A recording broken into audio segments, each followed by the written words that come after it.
Friends, स्वागत है आपका हमारे यूट्यूब चैनल परफेक्ट नॉलेज में। आज हम प्रश्नावली 3.3 को प्रारंभ करने वाले हैं। अगर आपको प्रतिस्थापन विधि सीखनी है तो आप इन सवालों को जरूर देखिए और सारा देखिए, क्योंकि प्रतिस्थापन विधि से एग्जाम में एक सवाल जरूर आता है 100%। तो आप देखिए प्रतिस्थापन विधि क्या होती है। आपको इस वीडियो में प्रतिस्थापन विधि मैं क्लियर कर दूंगा। बिल्कुल आसान है, बिल्कुल ही आसान है, बस आप ध्यान पूर्वक देखते रहिए। चलिए तो प्रारंभ करते हैं। तो 3.3 का पहला जो सवाल है वो कह रहा है कि निम्न रैखिक समीकरण युग्म को प्रतिस्थापन विधि से हल कीजिए। यानी कि आपको जितने भी सवाल दिए नीचे इसने किससे हल करने हैं? प्रतिस्थापन विधि से हल करने हैं।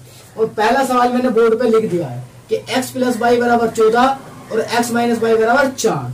ये सवाल है। इसके और भी पार्ट है, एक एक करते चलेंगे हम, ठीक है। तो चलिए आज देखते हैं पहला पार्ट। इसका पहला पार्ट क्या है कि x + y = 14 और x - y = 4। तो कुछ नहीं करना, पहले इक्वेशन नाम देंगे 1, 2, उसके बाद समीकरण नंबर 1 से x का मान निकाल लेंगे, समीकरण नंबर 2 में पुट कर देंगे, यानी कि रख देंगे, प्रतिस्थापित कर देंगे। रखने के बाद निकल के आएगा y का मान, जो मान आएगा वो समीकरण नंबर 1 में रख देंगे, हमारे मान हमारे पास होंगे। तो चलिए कैसे लिखेंगे उत्तर। सबसे पहला आपका काम यही है उत्तर लिखने का। लिखेंगे x + y = 14, समीकरण नंबर 1 नाम देंगे। दूसरी इक्वेशन लिखेंगे बिल्कुल सेम और समीकरण नंबर 2 नाम देंगे। पहला काम आपका यही है कि समीकरणों को नाम देना। नामकरण हो गया, अब क्या करना है? अब लिखेंगे समीकरण 1 से यानी कि 1 उठाओ, x + y = 14, ये पहली दी है। यहां से x का मान निकालेंगे, y प्लस का इधर जाएगा तो माइनस का y आएगा ये। अब लिखेंगे x का मान समीकरण 2 में प्रतिस्थापित करने पर, ठीक है, इतना लिख देंगे। देखो कुछ नहीं करा, पहली उठाई, x का मान निकाला, लिखेंगे x का मान समीकरण नंबर 2 में प्रतिस्थापित, क्योंकि हमारी प्रतिस्थापन विधि है इसलिए प्रतिस्थापित कहेंगे, ठीक है, रखना नहीं कहेंगे वरना रॉन्ग थोड़ा गलत हो जाएगा। तो प्रतिस्थापित करने पर कर दो। समीकरण नंबर 2 लिखो पहले। 2 क्या है हमारी? x - y = 4। किसकी जगह? x की जगह रखना है ये, तो रख दो 14 - y माइनस का y ऐसी बराबर 4 ऐसी। ये 14 यहां कर रहा हूं मैं, 14 ऐसी, ये माइनस का y कितने y हो गए? माइनस के 2y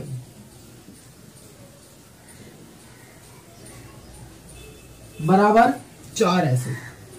ये 14 इधर प्लस का है, उधर जाएगा तो माइनस का जाएगा, माइनस का 14, माइनस के 14 में से 4 जाएंगे प्लस के, तो माइनस के 10 बचेगा और माइनस के 2y ऐसे। ये माइनस से माइनस कैंसिल हुआ y। अब ये 2 गुणा में है, इधर क्या में जाएगा? आपको पता है बटे में जाएगा, मान निकल के आएगा 5। y का मान हमारे पास है। अब y का मान फिर से समीकरण नंबर 1 में प्रतिस्थापित कर देंगे। लिखेंगे y का मान समीकरण 1 में प्रतिस्थापित करने का।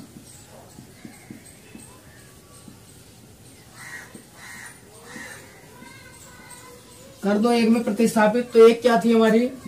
x + y = 14।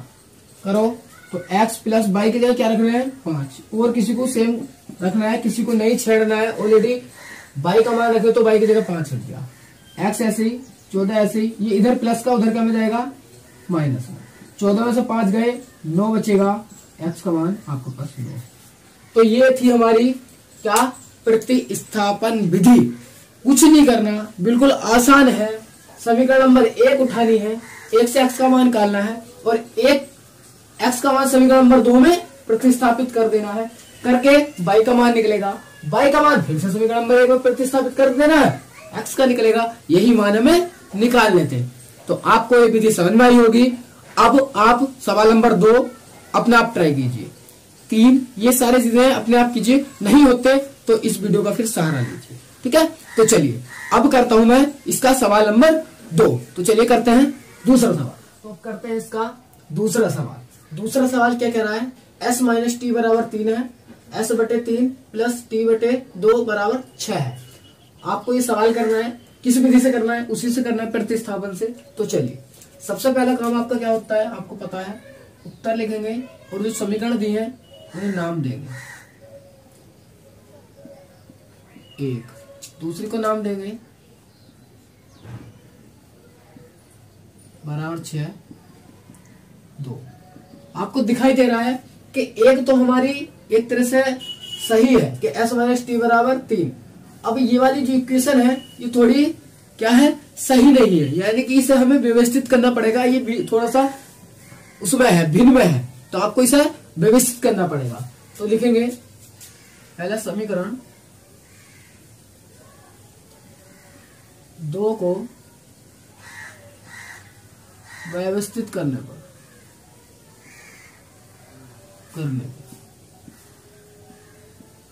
व्यवस्थित करेंगे तो उतार लो पहले। इन दोनों का एलसीएम आपको पता है 6 आएगा। अब यहाँ 6 में इस 3 से भाग दूंगा, 2 आएगा, यानी कि 2 इधर, 2s प्लस 3t बराबर 6। 2s ऐसे ही प्लस 3t, ये 6 इधर बटे में इधर जाएगा तो 6 6 36 हो जाएगा, क्योंकि गुणा में जाएगा, बटे का इधर गुणा में जाएगा। ठीक है, अब समीकरण नंबर नाम लिख देंगे इसे 3। तो ये हमारी जो इक्वेशन आई वो मेन 1 है और 3 है। अब हमें ये वाली नहीं देखनी क्योंकि ये व्यवस्थित नहीं थी, सही नहीं थी। अब 1 और 3 पे काम करना है। तो लिखेंगे समीकरण 1 से 1 उठा रहा हूं, यानी कि मैं s माइनस टी बराबर 3, यहां से s का मान का लिए तो ये t इधर आएगा प्लस में। अब लिखेंगे s का मान, x का मान समीकरण 3 में प्रतिस्थापित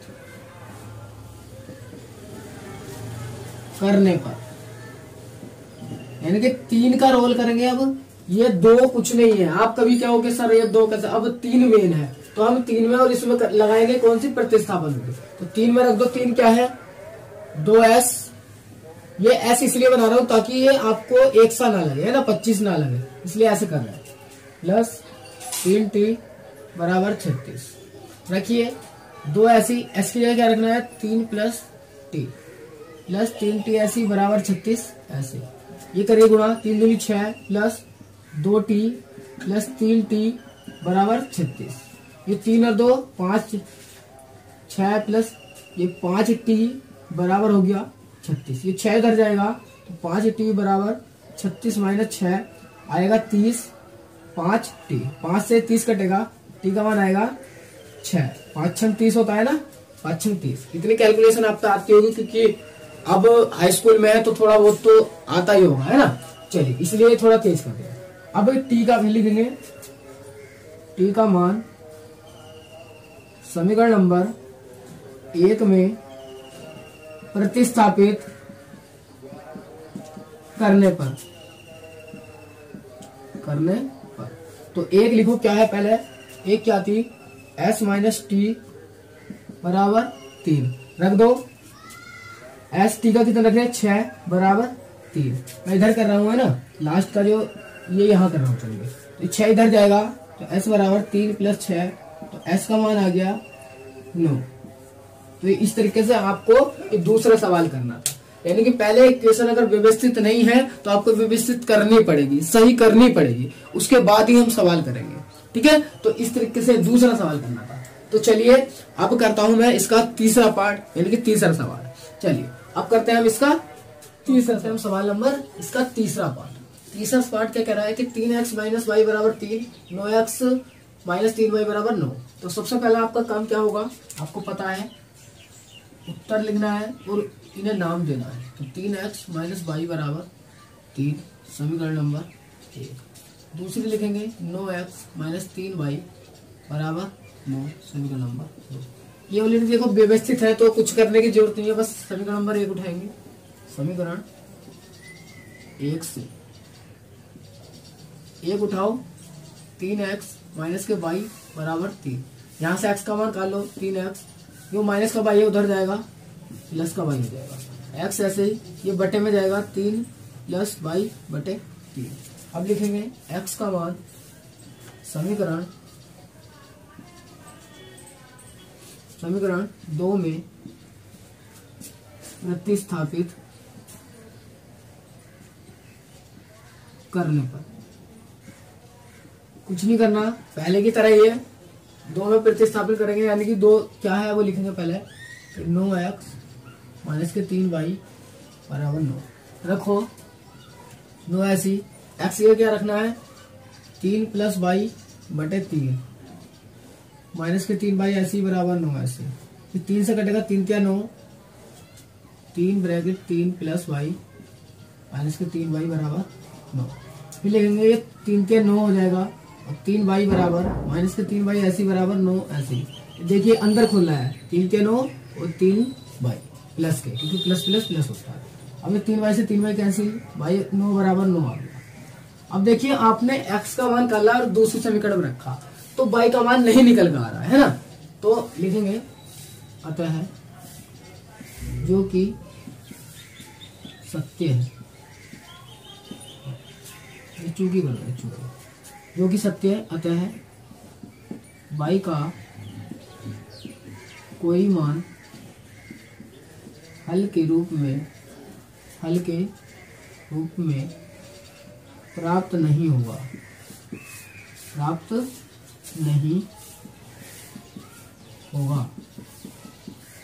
यानी कि इसके जो हल हैं वो अनेक हैं, क्योंकि आप x का मान कुछ भी रखिए, y का तो इसमें निकल के नहीं आएगा, क्योंकि 0 ये बराबर आएंगे, तो अतः इसके जो अनेक हल हैं कि x का कुछ भी मान ले सकते हैं। तो इसलिए जो y का मान है, आप जैसे x का मान रख रहे हो कुछ भी, तो वो हल के रूप में प्राप्त नहीं होगा, यानी कि आपको निश्चित निकाल के नहीं देगा y का मान। तो आप ये लैंग्वेज इसकी लिख सकते हैं, इतनी है ना। तो बस इतना ही सवाल था, अगर कलते तो मान निकाल देते, नहीं कले तो बस इतना लिख देंगे कि जो कि सत्य है, क्योंकि 9 बराबर 9 सत्य है, अतः y का कोई मान हल के रूप में प्राप्त नहीं होगा। तो चलिए अब करता हूं मैं इसका पार्ट नंबर 4। चलिए तो अब करते हैं इसका चौथा पॉइंट।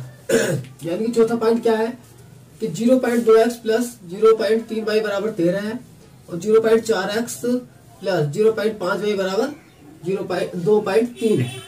तो चलिए सबसे पहला काम आपको क्या होगा इसका, जैसा कि सब में कराया उत्तर लिखेंगे और नाम देंगे। पहले क्वेश्चन को पहला नाम देंगे, ऐसी पूरी क्वेश्चन ऐसे तारेंगे और नाम देंगे। एक दूसरी समीकरण तारेंगे 0.4x प्लस 0.5y बराबर 2.3। 1 और 2 नाम दे दिया। आपको दिखाई दे रहा है कि समीकरण हमारे पॉइंटों में है, तो पहले समीकरण को व्यवस्थित करेंगे, तो लिखेंगे कि समीकरण 1 व 2 को व्यवस्थित करने पर यानी कि इसे सही करने पर, व्यवस्थित नहीं है तो पहले को करेंगे, तो चाहे तो लिख देंगे समीकरण 1 को। 1 उठाओ पहले, 0.2x प्लस 0.3y बराबर 1.3। तो देखिए इसे करेंगे व्यवस्थित, तो आपको दिखाई दे रहा है पॉइंट उड़ाएंगे, 1 0 बढ़ेगा क्योंकि 2x है यानी कि 1 ही है, ये पॉइंट उड़ाएंगे 1 0 बढ़ेगा, अब पॉइंट उड़ाएंगे 1 के बाद 1 0 बढ़ेगा, यानी कि आपको दिखाई दे रहा है पॉइंट के बाद एक ही संख्या है। अब इसे 2 काउंट मत करना x और 2 अलग अलग, क्योंकि 2x है पूरा 1 है। चलिए तो ये हिस्सा बचा 2x बटे 10 प्लस हिस्सा बचा 3y बटे 10 बराबर 13 बटे 10। अब इन दोनों में एलसीएम लीजिए, तो एलसीएम आया 10 से 10 में भाग देंगे, 1 आगा 1 की गुणा ऊपर करेंगे 2x ही रहेगा, प्लस 10 में 10 से भाग देंगे, 1 आगा 1 की गुणा 3y में करेंगे 3y रहेगा बराबर 13 बटे 10। आपको पता है 10 से 10 कैंसिल हो जाएगा, क्योंकि ये उधर बटे में उधर जाएगा गुणा में, और अंश बटे में कट जाता है। तो आपको इक्वेशन मिल गई 2x प्लस 3y बराबर 13, समीकरण नंबर 3 आ गई। अब इसी तरीके से हम समीकरण नंबर 2 को व्यवस्थित करेंगे। यहां लिखेंगे समीकरण 2 को, 2 धर लो 0.4x प्लस 0.5y बराबर 2.3। चाहे तो आप डायरेक्ट भी लिख सकते हैं, जरूरी नहीं है कि समीकरण नंबर 1 लिखिए और उसे व्यवस्थित करा, 2 लिखी 2 व्यवस्थित करा, ठीक है। आप चाहे तो लिख सकते हैं कि समीकरण नंबर 2 को कर रहे हैं, यहाँ 1 को करा था, आपकी इच्छा है, ठीक है। चलिए तो पॉइंट उड़ाएंगे 1 0 बढ़ेगा, पॉइंट उड़ाएंगे 1 0 बढ़ेगा, पॉइंट उड़ाएंगे 1 0 बढ़ेगा। तो 4x बटे 10 मिला प्लस 5y बटे 10 मिला और 23 बटे 10 मिला। इन दोनों में एलसीएम आएगा 10, ये हो जाएगा 4x और ये हो जाएगा 5y बराबर 23 बटे 10। इतना कर देंगे, आपको पता है 10 से 10 वाला कैंसिल हो जाएगा, तो 4x प्लस 5y बराबर 23, समीकरण नंबर आ गई 4। अब देखिए 3 और 4 मेरी इक्वेशन आ गई है। अब कुछ नहीं करना, अब ये इक्वेशन बिल्कुल व्यवस्थित है। समीकरण नंबर 3 उठाएंगे, उससे x का मान निकाल लेंगे और इसमें प्रतिस्थापित कर देंगे, क्योंकि हमारी विधि का नाम है प्रतिस्थापन विधि, ठीक है। तो चलिए कैसे, अब लिखूंगा मैं समीकरण नंबर 3 से। जो काम हम समीकरण नंबर 1 से करा करते थे, अब वो 3 हो गई हमारी एक, ठीक है। तो अब 3 उठाएंगे, तो उठाइए 3, 2x प्लस 3y बराबर 13, 2x ऐसे ही बराबर ये 3x प्लस का इधर उधर जाएगा माइनस का, तो 13 माइनस के 3y, ये 2 इधर गुणा में इधर जाएगा, x बराबर 13 माइनस के 3y बटा 2, ये बटे में आएगा। चलिए ये x का मान हम समीकरण नंबर 4 में प्रतिस्थापित करते हैं, लिखेंगे x का मान समीकरण 4 में प्रतिस्थापित करने पर, तो कर दो। 4 क्या है पहले इधर लिखेंगे 4, आपको ये नीचे करना, मैं इधर कर रहा हूं क्योंकि आपको पता है कि बोर्ड इतना ही है। तो 4 क्या है, ये रही, पहले 4 तारेंगे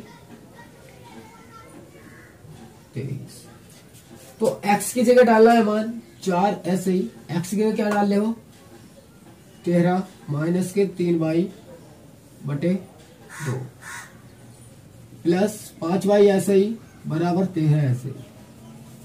अब देखिए 2, ये 4 2 से कट जाएगा 2 बार, 2 के अंदर गुणा कर देंगे डायरेक्ट, एक लाइन कम हो रही है। 2 की 13 से करेंगे तो 13 दूनी 26 होता है, माइनस 2 की 3 से करूंगा तो 6y मिलेगा, प्लस 5y मिलेगा यहाँ से ऐसे ही और बराबर 23 ऐसे ही। 6y में से 5y गए, माइनस के y बचेंगे, ये 26 ऐसे ही और बराबर 23 ऐसे ही। ये 26 इधर जाएगा तो आपको पता है कि ये इधर प्लस का इधर माइनस में जाएगा। 26 में से 23 जाएंगे तो आपको पता है 3 बचेगा और वो माइनस का बचेगा, क्योंकि बड़ा है यहाँ पर 26 है और माइनस के y ऐसी, माइनस से माइनस कैंसिल, y का मान मिला 3। अब y का मान समीकरण नंबर 3 में प्रतिस्थापित फिर से रख देंगे करने पर, प्रतिस्थापित करने पर तो 3 उठाएंगे। 3 क्या थी हमारी, ये रही कि 2x प्लस 3y बराबर 13, रख दो, y की जगह कितना रख रहे हो 2x ऐसे ही, प्लस 3 गुणा y की जगह 3 रखेंगे बराबर 13, ये 2x ऐसे ही बराबर प्लस 3 तिया 9 बराबर 13, ये 2x ऐसे ही, ये 9 इधर जाएगा तो 13 माइनस के 9, 13 में से 9 गया 4 बचेगा, 2x ऐसे ही, 2 से 1 4 कैंसिल होगा तो x बराबर 2, 2 दूनी 4 ही होता है। तो ये मेरा आ गया x का मान 2 और y का मान आ गया 3। ये इस तरीके से सवाल कर सकते हैं आप, बिल्कुल आसान है, कुछ नहीं करना। अगर समीकरण व्यवस्थित नहीं है तो आपको व्यवस्थित करनी होगी। उसके बाद आप समीकरण नंबर कोई सी भी उठाएंगे, उससे x का मान कर लेंगे या फिर y का मान कर लेंगे, इच्छा आपकी है, जो सा मान कर लेंगे दूसरी में प्रतिस्थापित कर देंगे। और फिर उससे दूसरा मान निकल के आएगा, वो उठा के उस समीकरण में रख देंगे, हमारा आंसर हमारे पास होंगे। ठीक है, तो चलिए आज के लिए फिलहाल इतना ही। अगर मैं और इसके पार्ट कराऊं तो वीडियो बहुत बड़ा हो जाएगा, आपको बोरिंग महसूस होगी, इसलिए मैंने इसके 4 पार्ट कराए। ठीक है, अगले वीडियो में हम इसके 2 पार्ट और सवाल नंबर 2 को हल करेंगे। ठीक है, तो एक बात कि आपको अगर ये समझ में आया है सवाल और आपको अच्छा लगा है तो प्लीज वीडियो को लाइक कर दीजिए, अपने दोस्तों में शेयर कीजिए ताकि वे भी अच्छे से अपनी तैयारी कर सके। ठीक है, और आप स्क्रीनशॉट ले लीजिए इसका ताकि आप अच्छे से कर सके। और इसके 2 पार्ट जो है पहले अपने आप हल कीजिए, अगर नहीं हल होते आपसे तो फिर वीडियो देखिए। ठीक है, पहले अपने आप हल करेंगे। तो चलिए आज के लिए इतना ही, चलते हैं। जय हिंद।